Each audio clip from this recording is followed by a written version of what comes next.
للکافرین لیس لہ دافع،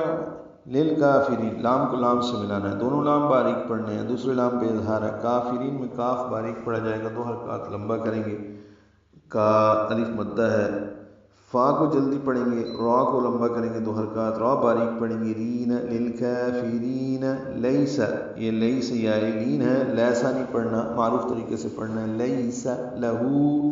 ہو کو لمبا کرنا ہے، 2 حرکات، دافع دال الف مدہ ہے، 2 حرکات لمبا ہے، الف مدہ سے پہلے زبر ہے، الف خالی سے پہلے زبر آئی ہے، الف مدہ بن گیا، فا کو عین سے ملا دیں گے وقفاً،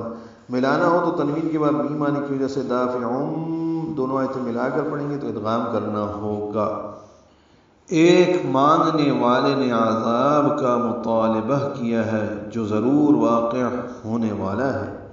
من اللہ ذی المعارج، یہاں سے شروع کریں گے تو یہ لفظ من ہے، پیچھے سے ملانا ہو تو دافعون ادغام کرنا پڑے گا، یہاں سے شروع کرنا ہے تو نون پر زبر اس لیے آئی ہے کہ آگے حمزہ عرضی ہے لفظ اللہ کا، جس کی وجہ سے نون کو لام اسم جلالہ سے ملانا ہے، تو من اللہ،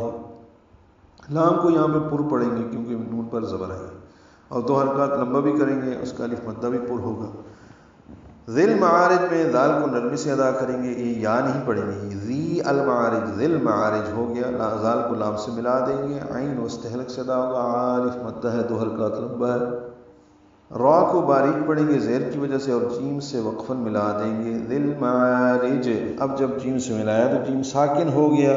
جیم ساکن پہ قلقلہ ہوگا، ملا کر پڑھنے کی صورت میں جیم کی نیچے زیر ہے، وہ معروف طریقے سے جلدی ادا کی جائے گی، پھر سانس توڑ نہیں سکتے۔ یہ عذاب اس اللہ کی طرف سے ہے جو عروج کے زینوں کا مالک